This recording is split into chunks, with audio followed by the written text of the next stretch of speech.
Welcome back to another episode of Your Wealth and Beyond. I'm your host, Andrew Raffel, and today we have another live guest. I am pleased to introduce all the listeners, Brian Hayes. Brian Hayes is the owner of Rotive, and Rotive, what would we classify Rotive as? Well, we're a Salesforce consultancy. So we help small businesses implement Salesforce and other similar software so they can get more out of the tools. And for those of the listeners that have used Salesforce, a lot of people have great things to say about it. A lot of people, Brian, as you know, they're like, this is so complicated, it's so difficult. We've been fortunate to be using Salesforce since 2010, and it is a grind. You know, the one thing with Salesforce, Sure. It definitely is not a step in and it's ready to rock and roll. But we've been fortunate to be working with you now probably over, has it been almost 3 or 4 years? Yeah, I think over 3 years now. So it's been a game changer in utilizing someone who's got the expertise and understands businesses, and especially ours, and being able to help out in a lot of different ways. So today, listeners, we're going to take you on the journey from Brian as starting his company. You know, that entrepreneurial side is the Your Wealth and Beyond podcast is about helping the listeners build wealth and find purpose. But then I think the caveat today, and this is interesting for you, as we're all looking to how do we find our target clients, how you've really utilized YouTube as a way to position out your expertise within the Salesforce consultancy space, and doing it by educating the viewer and providing a lot of good info and allowing them to see that you're the expert. And then we'll talk through on how that has transitioned to bringing on some good clients for you. Sounds great. Wonderful. So how long have you had Rotive for? So let's see. We really started it right at the beginning of the pandemic. So, 3.5 years now, almost 4 years. Okay. Wow. It seems like the pandemic could have been yesterday or 10 years ago. It's and I see you're wearing a Brophy shirt. Did you go to Brophy here in town? Yes. Yeah, absolutely. Okay. So, you know, John Jangle, one of our advisors, he's also a Brophy grad. I didn't know that. I didn't realize that. I'll have to talk to him about it. And as starting Rotive, was this your first foray into being an entrepreneur, or prior to that, did you have any other experiences of building businesses? So I've had a lot of different experiences, vast majority of them unsuccessful. So, I've had some business in one way or another since, middle school, where I was making drawings and, selling them for $1 or $2, or making duct tape wallets and selling those to fellow students. But this has been the most successful business by far. The duct tape wallet didn't hit off. It didn't take off. No. Hard to scale that one. Yeah, not too waterproof too in Arizona, huh? Yeah. But you had that that entrepreneurial spirit from a young age. You just saw a potential benefit that you could offer somebody. You're like, I'm going to go for it. Yeah, I've always had an interest in business and in entrepreneurship, and I have made like-minded friends along the way, and it seems to be a pretty common story that it's just a series of different attempted businesses, learning something else along the way, and then eventually we kind of figure it out. So as long as you stay in the game long enough, I found eventually was able to hit on a business that actually works. Yes, which is always important. And a lot of times with starting businesses, we hear a lot of them fail. It's trying different things, finding failure, being able to learn from failure, and so forth, and hopefully failing when you don't have a lot of responsibility or kids or mortgages and things like that. Yeah. So Salesforce, big behemoth, right? It is an intricate world. They've created, a subculture, a sub-ecosystem per se. How long have you, you started the business 3-4 years ago, but prior to that, were you working for someone in the Salesforce realm, or how did you get the expertise that you bring to the table for your clients on a day-to-day basis?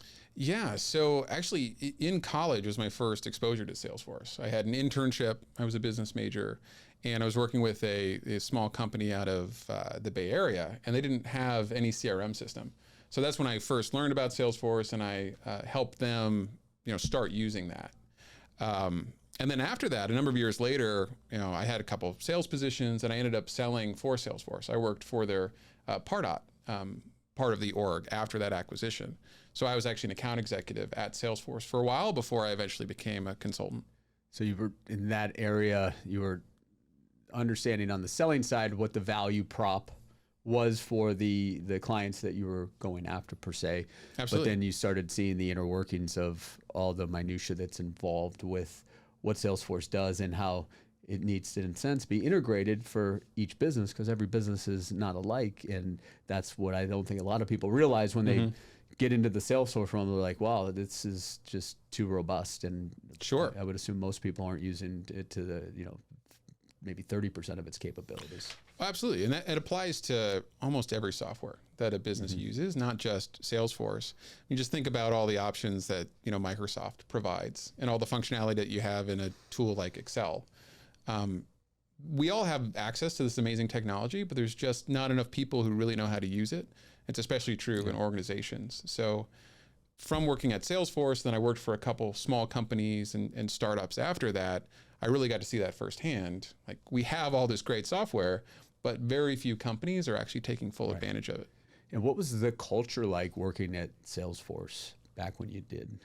So it was very sales driven, which probably shouldn't be surprising considering the name. And it was good. It was an intense environment that was very focused on, monthly goals, monthly and quarterly goals. So as far as a sales culture goes, it's definitely the most professional one that I've ever been a part of, which makes sense because it's been a very successful company, and a big cause of that is the sales team that helps evangelize their products and helps companies understand, what's possible with them. So when I get that call from our rep over there at the quarter end, which we get a lot, and it's you don't hear from them until that goal needs to be met, and but that's interesting. It's part. We don't look at it down. It's just part of the deal. And a lot of times they've reached out, and we have utilized something that maybe they only reached out because they had to hit a threshold, hit a bonus, hit a goal. But that's all right. But could also be your opportunity, right? It's always an opportunity. Have a stronger negotiating position. But at least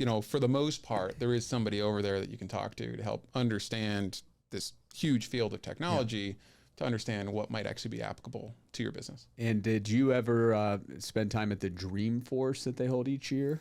Yeah, so I worked it 1 year as a salesperson, which was interesting. And then I was able to come back. So I wasn't working at Salesforce at the time, but my wife was. And so then I got to just be, a guest and see some of the different booths and that kind of thing. Yep. And for listeners that don't know, the Dreamforce is the annual conference that basically takes over San Francisco. Completely takes over San Francisco. Yeah. And it's I've never been, but it sounds like it's almost like a week of just all kinds of different vendors come in and different technologies, because a lot of the Substack of Salesforce is built on companies outside of Salesforce, right? That app exchange, that ecosystem, kind of like with Apple and their marketplace, correct? Yeah, exactly. So it basically takes over all of San Francisco. They bring in a cruise ship just for the hotel rooms, because all the hotel rooms are taken up. And it's partly educational, it's partly promotional. There's booths, you can talk to salespeople about new products, that kind of thing. And then a lot of the restaurants nearby are taken over by people in the ecosystem. So independent companies that might have an integration with Salesforce, like, DocuSign or any other sort of integration, just like the App Store. Yeah. And then I assume they've got very good entertainment. They pay top dollar for some bands. Of course, yeah. And then there's the whole party component too. It's always, conferences are always built on that, and I'm sure that Salesforce is a lot of sales individuals, a lot of fun there. Okay, so you start your business in, right around COVID, and it doesn't matter what business you're in, how do I get my clients? Where do I get them? So before we talk about YouTube, sure. How did you start generating the right prospective clients that could utilize your expertise? Yeah, so breaking in initially is tough. And with consulting companies like ours, it's getting the clients tends to be the hardest part, because the education to get trained up on the software is actually pretty accessible. And if you have time and you put in the effort, you can learn the tools. But getting the clients is the tricky part to make the businesses work. So initially, there was some cold outreach via LinkedIn, and then also using my network. So, one of my first clients, I was able to get in contact with a sales team at Salesforce through somebody I knew on the customer service team, just because we started at Salesforce on the same day. But he was an introduction that led me to some new account executives that I haven't met before, and they needed partners for the companies that they were trying to sell to. But initially I didn't have a track record. I didn't have relationships with any of these account executives. They were all, brand new to me. So initially it was trying to make them an offer that would be valuable to the account executives.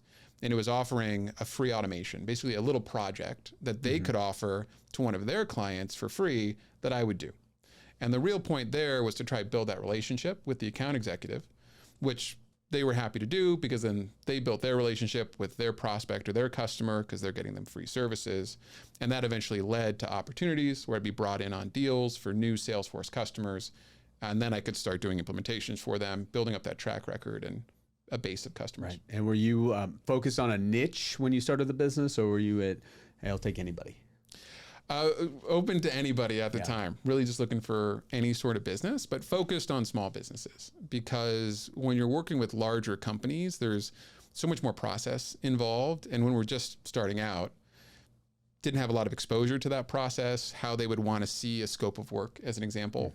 And also couldn't wait around on, net 60 or net 90 day terms to get paid. Sure. But small businesses are often a lot easier to work with.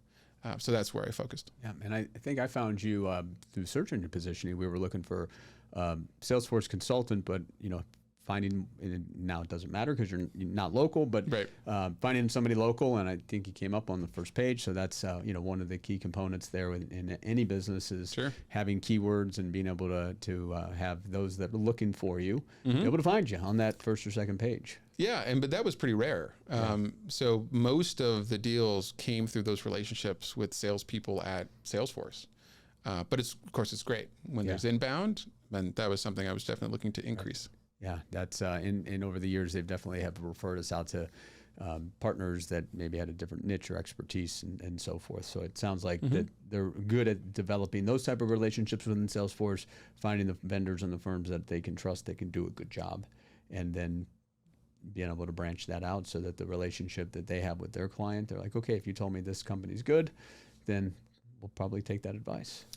Absolutely. And that's how it happens a lot. But it's really salesperson by salesperson. It depends who they like working with, who they have a strong relationship with, who they, have trust in, that have done a good job for their former clients. Yep. And so you start slowly building business. Employees over the years, have you had any, or how's that been? Yeah, so we've gone back and forth with employees, which has been interesting. So I run the business with my wife, who's also a certified consultant for Salesforce. And so we've worked with full-time employees and contractors in the past, and we've kept it really small for now, but we're considering our options as far as expanding and bringing on more consultants to work with additional clients. Yeah, it's that old adage, as we grow a business and it becomes successful, and then it's, do I have a lifestyle practice or do I want to grow? Exactly. And growing can have its own pains of now I've got to manage people, and are they doing their job, and do I have the processes in place? Right. All the things. Yeah. And so it's just, as any business, as it actually starts succeeding, got to make that decision, and it's never an easy one. No, that's the big debate for sure. Yeah. Keep it small, lifestyle, or like you said, expand and bring on more people. So let's dig in a little bit of the YouTube side. So you start off getting through the relationships, getting the clients, being able to build, trust and probably referrals from them. But now you start seeing the power of YouTube, which is the world's second largest search engine. Google number one. Yep. Google owns YouTube, so they basically are 1 and 2. So let's walk through when you started thinking that you can provide the value and show some of the value in these education videos, and how did you start incorporating YouTube into your marketing funnel? Yeah, well, the idea came up, it was really more than just content marketing, because there's all sorts of things you can do for content marketing, blogging, podcasting, right, videos, that sort of thing. So part of the thinking was, how can we put effort into marketing that's also going to pay off in another way? And what I was seeing with a lot of the clients that I work with is they would have turnover in their marketing department or their sales department, and we do the same training over and over again. And it would be exactly the same. And so there really wasn't any value in having me or one of our employees or contractors do that training when we could just record it and provide it to them. And so we started just by recording all of our workshops together. And then that led to the idea, well, why don't we put in a little more effort and take some of the most common questions we have, the most common workshops or training sessions we do, record those, and then we can just send those to our clients, and they don't have to, spend an hour or two of time with us. They can just review it on their own, and then we can spend more time on higher value tasks. And that naturally leads right into posting it on YouTube, and because there's a lot of marketing value there. If our clients are going to find value in these videos, certainly other people online would as well. And it's a good way to introduce them to our brand. And the tech that you use, 'cause a lot of people, I want to create a YouTube video, it has to be perfect, and I don't even know where to start. What is somebody, again, YouTube videos can be us talking like this, or you showing your screen and walking through this tutorial with the screen and your face. What was the first step that you did to start creating these videos, and how do you get somebody off from thinking I want to do this to actually doing it? Sure. So, I mean, the first thing is, if someone's asking you a question, if multiple people are asking you the same question, then that's perfect for a video topic. And that's really the place to start. It's the idea. It's just far more important than the quality of the cameras and the light setup and all of that. So when we started, it was just, I'd answered this question a few times. So I went ahead and used Loom to record a video, a screen capture, answering that question. And I think the first one, didn't even have me in the picture. It was really just the screen. And then from there, we got more sophisticated. And the next step was really about how do we dial in on different ideas and topics that we can use to post videos about that are going to help drive more traffic to us. And so we started with just, research from our own clients, but then from there, we started looking at SEO. So what are the most searched questions around Salesforce, and Pardot is another product that we consult on. And then from there, was able to make a number of videos that were very specific, very short, answering those most asked questions. Okay, and that's some great nuggets in there. So if we think about with Loom, and for those of you who don't know Loom, it's a great overlay technology that allows you to film a video, film a screen share in a very simplistic manner, and it can either be just the screen, it can be just a window or a tab, and you can include yourself or not on it. So Loom has been, I think they just sold too for some ridiculous amount of money, but they definitely have grown up through the same thinking there, that there was a need to create a simple software to be able to shoot video like that. Yep. So use Loom, and then with regards to this SEO, did you use like an SEM rush or something like that to figure out the analytics of what's these topics and keywords and so forth? Yeah. So there's plenty of tools like that. So SEM rush is a good one. There's another tool that I can't remember the name right now, but it's all about the most common questions that people are asking. And then also just searching, if you go into incognito mode onto YouTube, so you're logged out, you can just search in the search bar in YouTube and it has autocomplete. You can do the same thing in Google with autocomplete. And so if it comes up as autocomplete, that means that it's a popular search term, and that's going to be like, you'll be able to identify there if it's Salesforce XYZ and something comes up, then you know that this is something that multiple people, thousands of people are searching for. Exactly. Yeah. But the real benefit with this kind of strategy is it's actually the long tail. So, I wasn't trying to answer the most popular questions. The one that is asked probably most often is, what is Salesforce? That general explanation. But there's already a lot of videos on that. Right. And you don't necessarily want that client anyway. You want somebody who's already has Salesforce, they're dug in and they're invested. Exactly. Yeah. And if you look down the long tail of all these questions, you get really specific with technical issues, then you're going to be the only answer, or one of just a few answers. So it's much more likely that person searching for that answer is going to find, your video or our video. And then they're going to get the answer that they want, which is building up that trust. Right. So less volume listeners, less volume, but more eyes that are going to be targeted and niche for the specific person or business that you're looking for. Absolutely. Yeah. Because we have a very small YouTube channel by, YouTuber standards, but it does a great job for our business in terms of driving leads. And so when you started posting videos, did you have a length that you thought was ideal, and did you modify that as time has gone on, and what would now be that ideal length, or is there an ideal length? Yeah, so the strategy was actually set by my wife and partner in the business. And so she wanted these videos to be as short as possible and as specific as possible, just answering the question. So they were, 2-3 minutes long to answer that specific question initially. And that took some work on my side to try and, cut back on things that I was saying to try and get it as value packed as possible. Because that's what people were looking for. They just want the answer so they can get on with their work day. Now, though, we've expanded. So we're trying different formats. And it's all still a big experiment. So some of them are an hour long now, where it's basically just a long training for sales users, as an example. Or we've recorded a lot of courses that we sell online, but we'll take whole chapters out of those courses and put them on YouTube for free. And that can end up being 45 minutes or an hour as well. And then with tracking and the analytics, how have, as you started adding these videos and doing these testings and these pilots, what did you use, or how did you judge success of what was working, what wasn't? Yeah, that's a great question. So there's the standard YouTube metrics that, of course, we look for when it comes to success. So who's watching the videos? The other thing that we're doing is we're tracking the video as a lead source for anybody that comes to our website. So if they come to our website and they want to work with us on a project, that's usually the biggest return on the videos.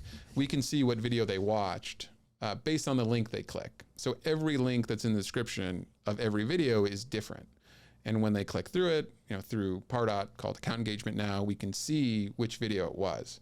And so we're tracking that as well. So we can have a better understanding of what videos are driving people to work with us as services clients and which ones are driving sales of our courses. So this was in the video description that you would then put a little bit of keynote of what you talked about, but then you would have a call to action per se of come to the website, and with that was a tracking ID. So you didn't necessarily know who they were, but you knew which video they were coming from, and then could you watch what part of the site that on your site, do you know what pages they went to at that point? If they fill out a form, then yes. Yeah, so once they fill out a form, then we'll know, who they are because they fill in their information, and then we could see what parts of the website they saw. But it was really those links in the description. And yeah, we'd have a call to action that would say, if this video was helpful, you might appreciate, the longer course on the same topic. Just click that link. Would you say that in the video, or is that more so all on the description itself, or would you have any calls to action at the end of each video? Yeah, so we'd have quite a few calls to action at the end of each video. We're still playing with that now, though, too. And so initially, we would have an intro that would always be, introducing myself, saying I'm a consultant with this company, we help small businesses. And then at the end, we'd have some sort of call to action, either watch another video or click the link in the description below to contact us. Now, though, we're backing off both of those, and we're just focused on really the value that's in the video for our prospective clients. And it's less direct because we don't always have that call to action, but we're still finding we're getting traffic through those links and also through the link on our YouTube homepage, that kind of thing. Yeah, and as you said earlier, it's, the long play. Like when we look at, the podcast, I think this may be like the 75th episode we'll have, over the years, the podcast, and someone's like, what's your return on investment on the podcast? Well, it's very hard to define that because the podcast, or as we do more YouTube videos and so forth, is that they may come from the website and then find the podcast and then find the YouTube video, or they may come from the podcast and go. So it's ultimately, it's somewhat difficult, at least from our side, to say what is the actual return. Yeah. But when it comes to some of the YouTube you're doing, because of you having the unique codes, it's a little bit easier for you to tell that this one came from this video or this genre of videos, and now they became a client. Yes, but it's still a bit of a black box. I mean, marketing attribution is always really challenging. So we do have some visibility, which is great. We can actually see that, the clips of videos we took out of courses are converting to sales of those courses. But that really doesn't tell the whole story, because there's plenty of times that people have reached out to us and then I'll talk to them, over Zoom or something, and they'll say, I watched a whole bunch of your videos, but that wasn't caught for whatever reason. They were on a different computer, or they didn't click one of the links. Instead, they Googled us instead, something like that.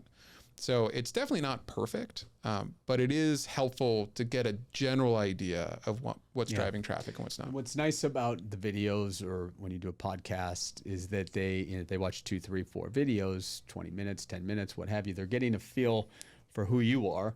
It's almost like you're having your discovery meeting with them prior to them even coming to raise their hand to say they want to talk to you. Yeah. So they feel they get to know you, they see your expertise, and that is some of the power and the value of putting together these videos, the expertise that you already have. And then obviously the cost of it is really your time. Your time, and if you have some crazy fancy equipment, but that's where the real power is that it doesn't cost much, and then it's working for you in the background 365 days of the year.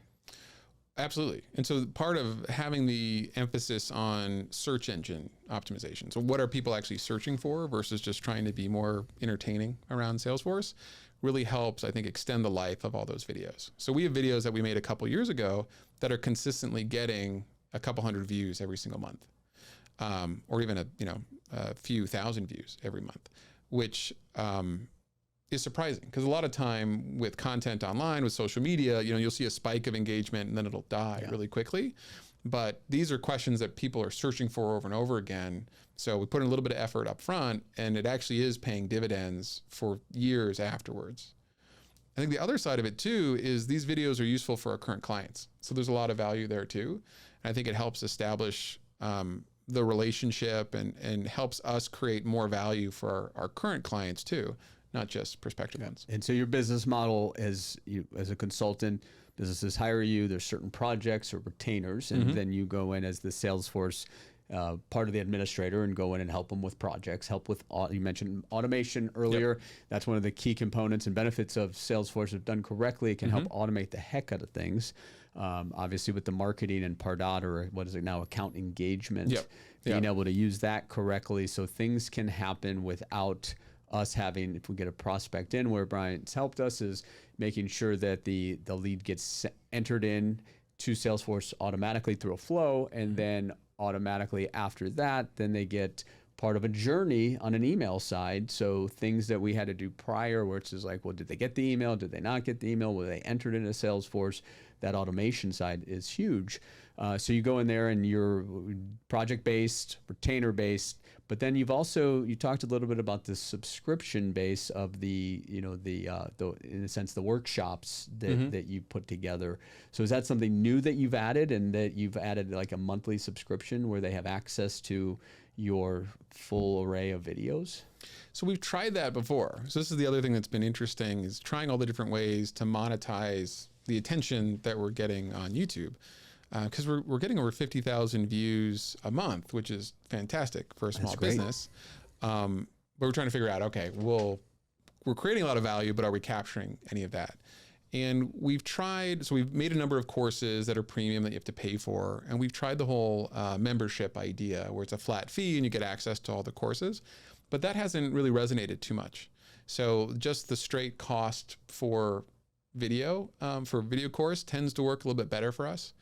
And even beyond that, it's a lot of people want the personal help with the context. So it's really driving services more than anything else. Excellent. And then with the, as those that get into the YouTube creation space, and you now start modifying and tweaking descriptions and, the calls to action, what are some tips that you've seen that works? Like, is it where you create the chapters and I know sometimes now YouTube does it, but having the chapters where somebody can jump to a specific part on the video itself. And have you played around with just what works on the description side, like how much how many keywords on there or content, or is that just trying to get too much in the minutia and it's almost impossible to know what the algorithm is utilizing to put you up in the top spot? So when it comes to optimization like that, we've chosen not to spend too much time testing some of those things, which isn't to say it's not valuable. It's extremely valuable. And there's lots of great creators out there who have run different experiments to, kind of see what sort of thumbnails tend to perform better, or what sort of descriptions tend to perform better. But because we have such a limited team, instead what we're doing is we're just making the next video. Because our list of topics and Salesforce questions, because it is complicated, is really long. And we figure we're going to do better by creating a new video that puts a new piece of value out there for somebody versus going back and trying to optimize and test on our older videos. That being said, there's a huge opportunity that we're not taking advantage of with that catalog. I'm sure if we went back and, worked with a thumbnail expert, we could get, a significant improvement on those videos. And do you do the crazy thumbnails with the colors and the different pictures? Have you tried some of those out? We tried a little bit of that. It's not too much like Mr. Beast, that can be pretty, loud and colorful. So we're still trying to create a brand generally. So ultimately, I want somebody to watch multiple videos and then associate that with our brand. So I know that we're missing out on some clicks as a result of that, because the thumbnail is so important on YouTube if you want someone to actually watch the video. But you got to pick and choose your time. And right now we can either hire somebody or whatnot. Ideal amount of frequency of videos is again, there's no set parameters, but have you guys gotten a cadence down that, hey, we need a goal of getting 2-3 videos out a week, or what's that? How do you plan? Because this is a big piece of your marketing funnel. Sure. How are you planning on shooting the time you need to shoot the video, the little bit of editing that probably goes into it? What's been a good cadence for you, or what could you recommend to the listener, to the viewer? Yeah, so we've gone back and forth on this. The thing that's worked best for us is when we have an anchor show that we stick to a set schedule on. So we do this automation of the week every Tuesday. And that's where I'll walk through some sort of advanced automation. So this is really for more advanced users, administrators within Salesforce. And that we've been able to stick to pretty well, which is always tough. When client needs get in the way, we all have, a lot of things to take care of. But then around that, we'll do batched recordings. So here's a bunch of questions that we got from SEO research, and I'll record, 5 of those videos in a row. Those are not so consistent. So that, if I have some time, if we can fit it in the schedule, batch that. But the thing to be consistent with for us is that, every Tuesday, get that one video out. The more complex thing. Yeah, because otherwise it's so easy to have a couple weeks or a couple months go by, and then you realize you haven't published anything, which is what we don't want to have happen. And with the subscribers that are, continue coming onto the channel, obviously started 0, but did you do is it more that for you was just organic and just allowing the algorithm to work, or did you do any marketing to try to get more subscribers in the beginning? So it was all organic, and part of that was, the quality of the videos is really low in the beginning, and we want to keep the stakes really low. So just want to get practice of recording and publishing. I don't want anybody to see this. Okay, we got 2 viewers. Yeah, I don't know that we're not going to spend any advertising dollars to drive traffic to these videos, but over time, because they were answering specific questions, that's what drove the views, and the growth has all been organic, which is great. And then with the, the way you can formulate your channel, have you dug into like having it set where you've got in your channel, like sub channels or playlists? Is that something that's been effective? Or how does that tell a listener how to incorporate that, like where the playlists come into play, or not just a playlist, but then is there a way to make it where they see this video? Is there a way to make sure that your next video comes up after that so that they continue in your ecosystem? Yeah, absolutely. So the playlist, this is an easy one to build out a playlist every time you publish another video. And we've got them sorted into different categories. So, there's 2 main softwares that we'll consult on, Salesforce being one, account engagement being the other. So those are 2 separate playlists. And then we've got one that is really focused on beginner Salesforce admins. And then we have another playlist that's all about those automations that are a bit more advanced. And it's broken up based off the different types of people in our audience. Some people just care about the marketing tools. Some people just care about Salesforce. Some people are beginners. Some people are more advanced. So they each have a playlist that they could then access if they like one of our videos. What about the YouTube ads? Have you dabbled in that at all? No, not at all. But that would be really interesting to try. Yeah. And we've dabbled in the past. We have, and we didn't have full systems and processes in place, but it's definitely a lot more cost effective than YouTube or Google, AdWords and things of that nature. Okay. So it might be something for you to look at if absolutely looking at the cost structure of that. And it is annoying when you go to someone's video and they have that ad that plays first, but because you guys have the amount of subscribers you're able to either turn that off, correct, where you don't have to monetize that. We could. That's true. Yeah. We have it turned on right now. Actually. So are you monetizing? Are you getting, because of the amount of subscribers, you actually get paid? You get paid from that?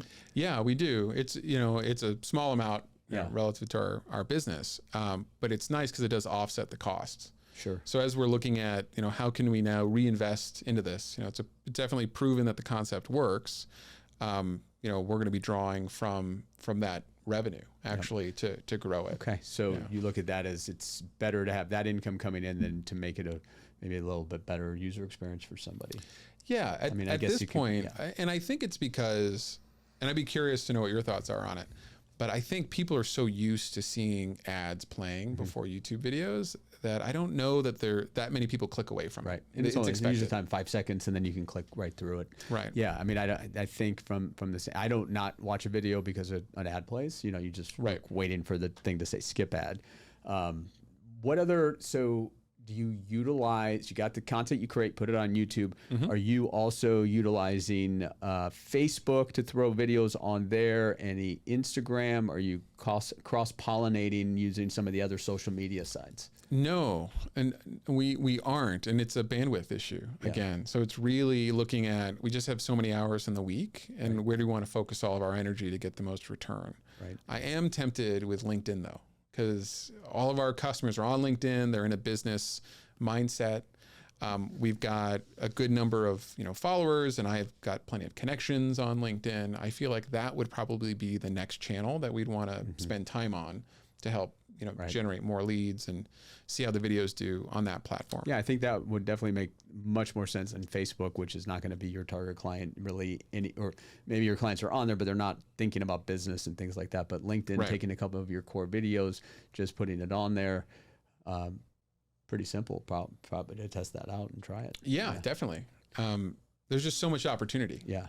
So it comes down to what are we going to focus on? And what we've been focused on so far is, let's see if we can make a valuable video that's short and specific, and can we produce it as quickly as possible? Yeah. So as the other side of it is, I'd love for us to do more graphics, up the level of production a bit.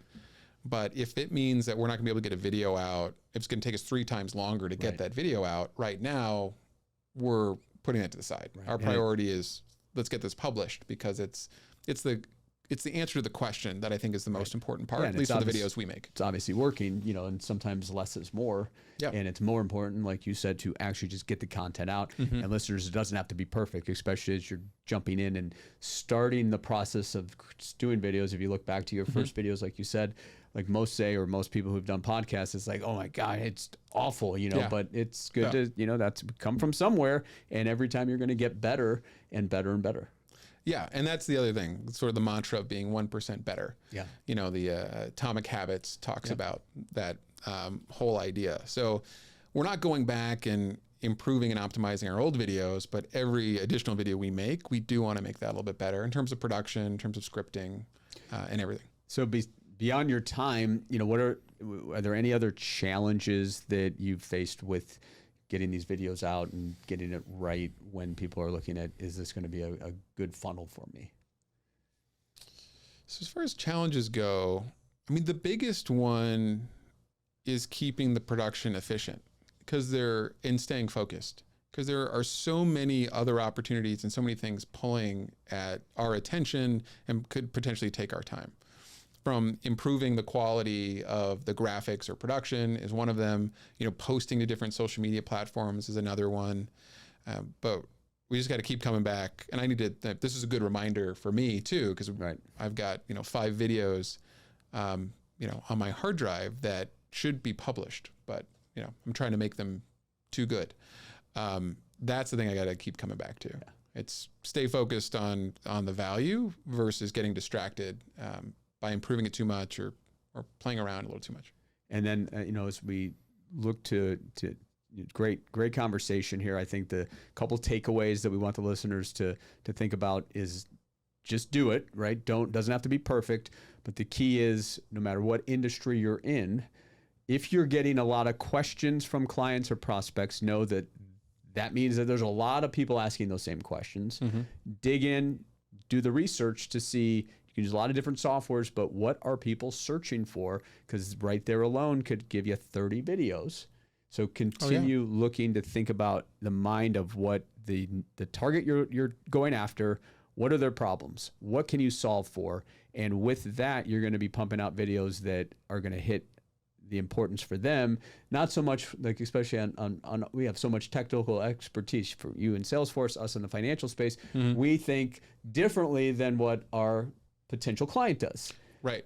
And they don't want the complicated, they don't know for like what RMD, what does that mean? To us, that's just part of our language, right? But simplifying and being like, from that end, the government makes you take money out of your IRA accounts, the government plan, versus my required minimum distribution. And the same thing with you trying to, your complex ones, obviously you got to get into the crux of it, but trying to be high level to your audience, to do the video, the content that's going to resonate with the majority, and just know that they're the ones that research out there, they're telling you what they're looking for.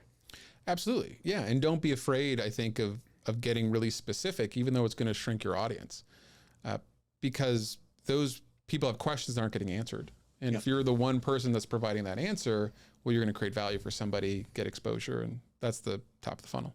Awesome. Well, it's been a pleasure getting to dig into not just your Salesforce background, starting your business, the intricacies of how you've used YouTube to be the main marketing funnel for you, but just the fact that you're throwing things out there and providing good value, and a lot of those people will never become clients, but paying it forward, knowing that the 100 people that watch that video that day, maybe 2 of them might actually call you. And the other ones, they might forward you on to somebody else, right? So it's working full circle. As we end today, any last advice that you'd give to somebody as they're looking at creating content and using YouTube as a marketing funnel? Any last things that we didn't hit today? Yeah, I think it's definitely not too late. I think more and more people are using YouTube for research and as a search engine. And I would say start by keeping it really, really simple. And the important thing is to get the video up. Don't worry about editing, get Loom or whatever the simple recording tool is, and then just publish the answer to that question. Because someone's looking for that answer, and they're going to be really grateful that they were able to find it. Awesome. Well, we look forward to your continued success. And I've got a bunch of projects I got to get them working on right now. So we're going to have to end this podcast. No, but thanks for coming in. I know you just flew in for a couple of days here, not for the podcast, but we were able to get you and snag you. And I think this was valuable content for the listeners. So continue doing what you're doing, and we wish you nothing but the best. Thanks for having me on the show. All right. And all the show notes from today will be below. If you want to get a hold of Brian, if you have questions, you'll be able to contact him and watch a lot of his videos and learn from not just on the Salesforce side, but just take away from the videos that he and his firm have created, and just plug it into your marketing funnel and don't overthink it. And stay tuned for later this month for another episode of Your Wealth and Beyond. Happy planning, everybody.